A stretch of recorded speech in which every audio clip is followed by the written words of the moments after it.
My new toy broke down. Anyway, I was mowing. It actually seemed to be running pretty good. But it seems like it runs warm. I don't know, maybe it's just me.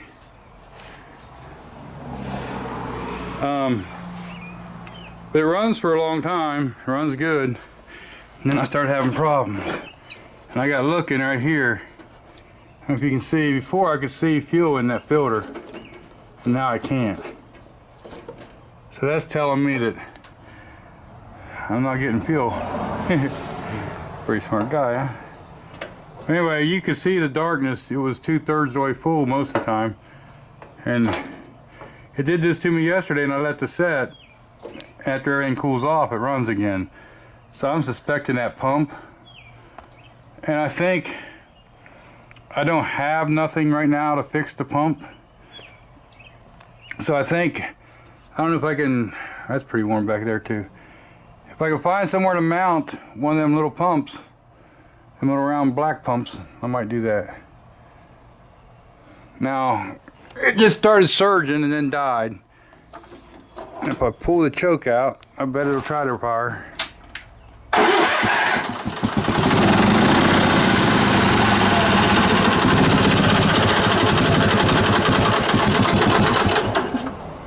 Under no fuel. Second time I did it, and both times I couldn't see anything in that filter. Well, maybe I can see something in that filter.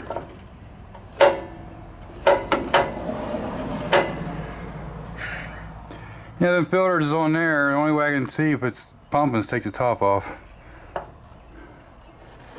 Or put a clear filter on there. I can see some fuel in there.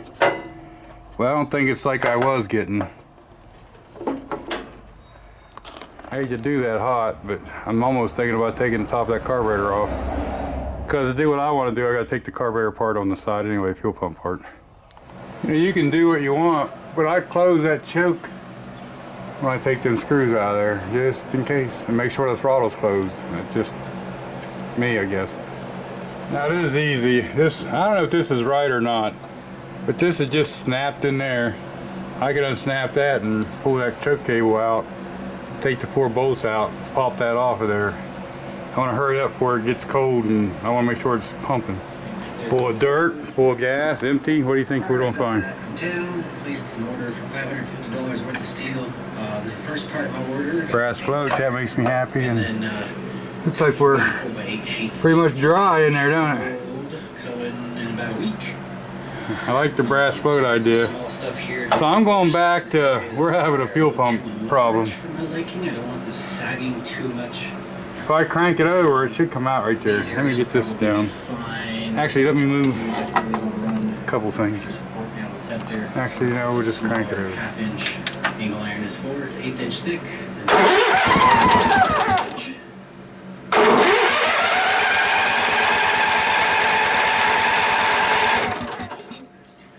See, at the very end, it was just starting to. There we are. But see, that's not nearly enough fuel. So, I know it's a fuel delivery issue, and it's probably the pump. I'm going to let this thing completely cool off, and then I'll resume. I don't know if you're going to see this or not. Can you see that little wire sticking out right here? You know what that is? That's for that choke. That's for the spring for the float, and that's not in there correctly. I think it should stick down up in there. So we'll have to take that out and fix that. Kind of bummed out. Somewhere I dropped that spring that goes around that pin for the float. The one I was showing you was in there wrong. Man, I've looked everywhere and I can't find that thing nowhere. I'll give it another good go, but I'm gonna take these 2 screws out and see what we got with this pump. Okay, so I was indecisive what I was gonna do. Last time we was doing this, the fuel pump was in there. I moved it up here. I like it here better. I can still keep the fuel lines away from the exhaust and stuff. So you have one going to the carburetor, the bottom one here. It's the one that kind of comes off that pump kind of by itself. And you got the outer one here by the stone, it's the pulse line. And, or this one over here, I mean, there's a pulse line. Usually there's a P on there. And this is the one comes in the tank. Putting it there, I don't have room for the filter where they had it. But I thought about I could put it through there and see it still. But now that I bought a rebuild kit for this pump, I think I'm gonna put this pump together with the new parts in it. And I just put me another filter here and a short piece of hose and hook it back up the way it's supposed to be and see if it works. Now I did do some looking online and stuff, but you can take and pump fuel right through this fuel pump with this pump. You don't have to do anything, okay? It will work. But I thought, well, why not just make it less restrictive and all. And some people say to take, and I'll show you when I take this apart, punch a hole in the diaphragm, and then it's supposed to free flow, and you only got to put this outside cap on and all. Well, you got to watch too which gasket you use, because there's a hole on either side of this. You can get leaks. But the reason that don't work is because right in here somewhere there's a pinhole, and we'll show you when I get this off of there. And if that pinhole is not open, it might not leak when they do that.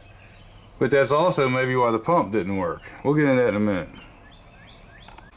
Okay, so now we're just going to take this cover off. And them screws, you want to get them screws snug and tight, but you don't want to strip them out either. They go into very soft metal. But yeah, I'll take this off here and we'll run a bread tie through this thing. You know, same as these pumps here, you got that stone filter on the outside. A lot of those will go bad. People think they go bad, and it's because the filter's plugged up on them. Okay, so here's what we got. You're going to have this gasket right here. It is going to go against the carburetor like that right there. Alright, and you see you got this little protrusion out here on the side, little bump. That lines up with a bump on this pump.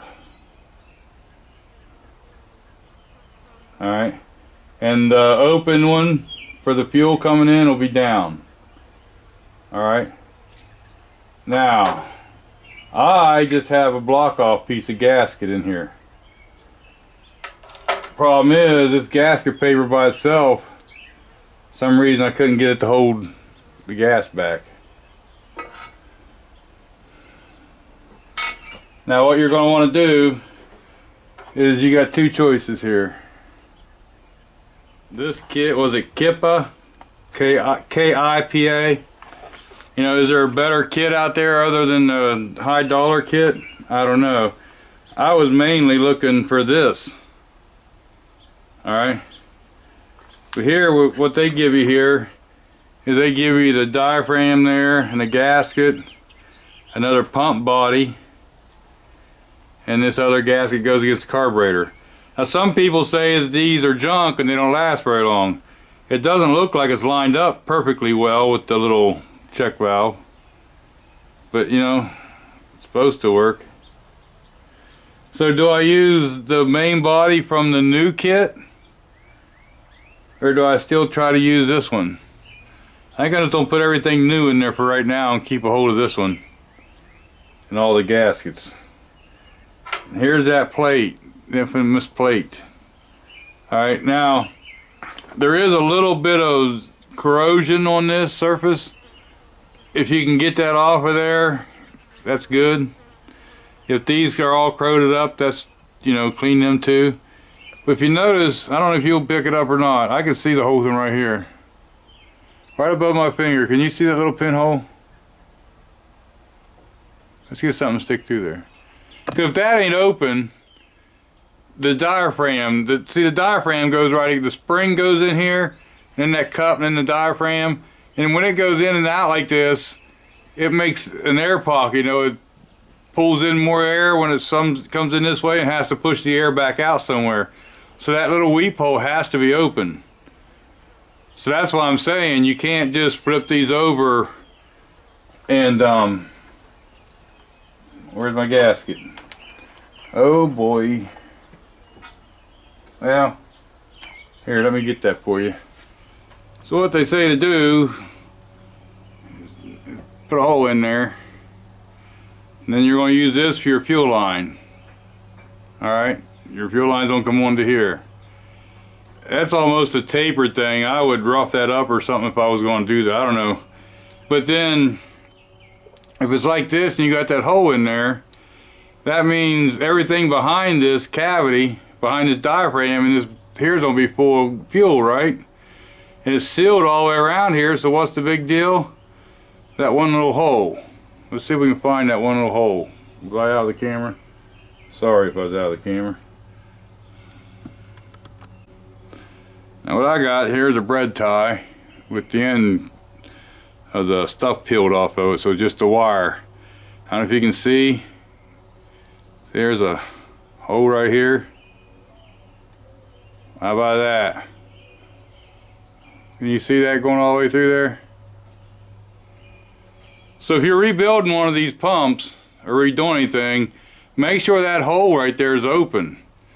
Because if that hole isn't open and you have that diaphragm on here, when it's trying to pump, I just got this little scoury pad thing, something like a Scotch-Brite, a little bit in the way. Am I saying this is the best thing, what you should use? No, it's just the first thing that was laying there, so that's what I'm going to use, okay? You don't have to have much, just clean the little corrosion off. That's all I'm going to do right there. Then I'm going to take it and just blow it out. There we go. Okay, now how's this fuel pump go? Let me see if I can get you zoomed in here. But I just wanted to show, per the manual, it shows the cover plate, then the gasket, then the diaphragm, the solid one, then your fuel pump plate, and then this gasket with the hole in the air, up in the air, you know, the bottom solid.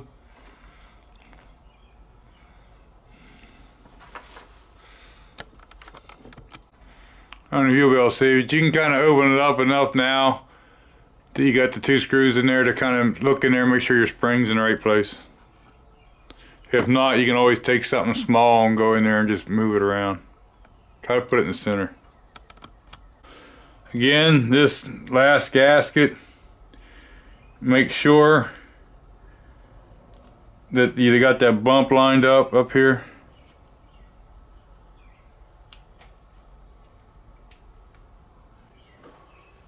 Should go just start those in there.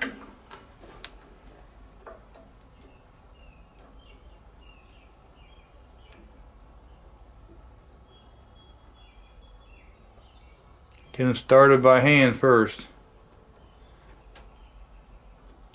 So the last thing you want to do is mess up them threads. And then when you think you got them good and started by hand, snug them up till you get one side that touches.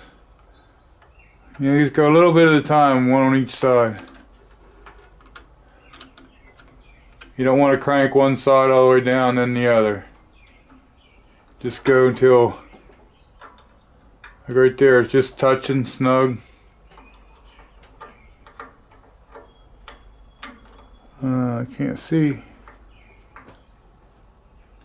Here, you know what, let's put this hose on there. Just get it out of our way, okay? Now, you want to tighten these up, but you don't want to Hercules them. You don't want to strip out. You remember this very soft metal you're going into. Okay, I got the fuel line back on and stuff. Now, there's a couple things you can do. You could just hook an auxiliary tank onto here and just fill this with fuel and make sure you don't have no leaks around here. Or I'm just gonna crank it over and watch the, if I get gas up to here, then I'll just let it set for a few minutes, and then you definitely want to check around all these gaskets and everything. Hot exhaust everywhere and stuff. You don't want gas leaking. Fire, fire, fire. That's what'll happen, fire. Let's see what happens. Choke is on.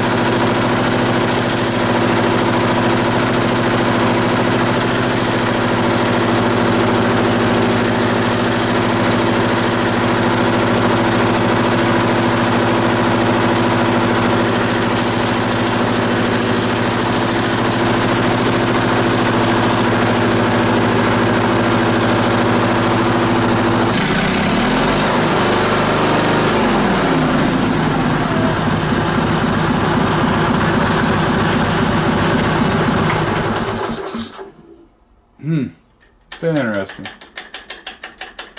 What's that all about? You can't have that noise. That thing clatters. What is going on? I have to try to figure out some way to stop that. It's not that it's hitting.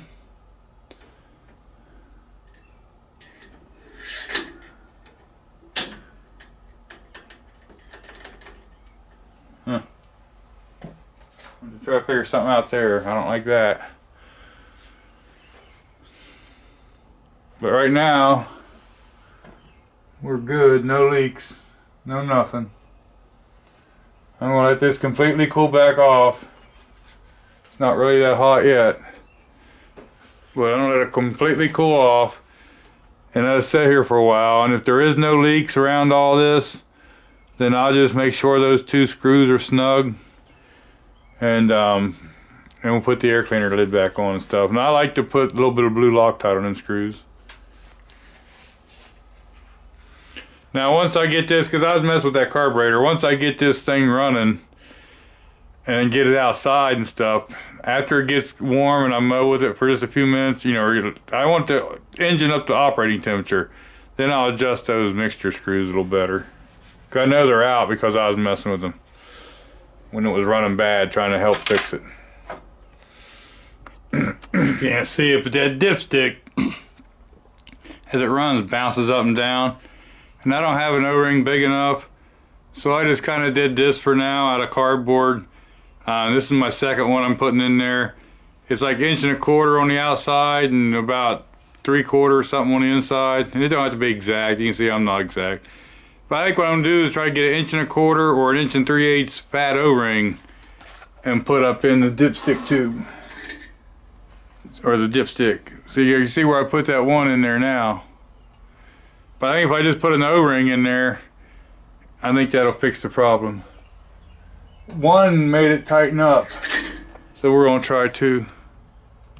So there's my temporary fix right now. I put 2 layers of that cardboard in there. Like I say, I think I'll get an O-ring that'll just fit in around the outside snugly. Yeah, now that doesn't have as much up and down play. You know, I could cut it out of gasket material and you do it nice, probably be alright. Anyway, that's, I think, gonna be a fix. Okay, I've checked it and no leaks. It's been a day. I noticed it does smoke just a little bit on startup, but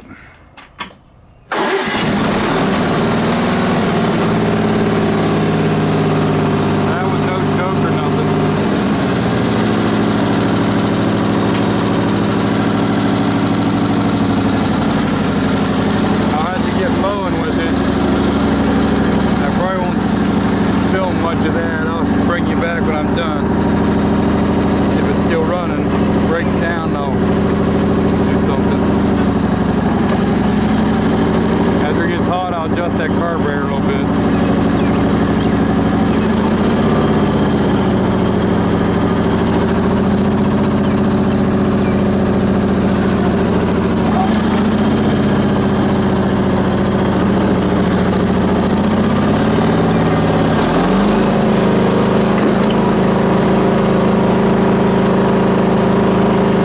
So I ran this thing for about a half hour or better. And then someone stopped, so I had to quit. But it ran fine. Everything was perfect. I did check the oil, and it is a little bit low on oil, so it is going to be an oil user, it looks like. But it's better than a knocker, I guess. Bring you back when the next thing breaks.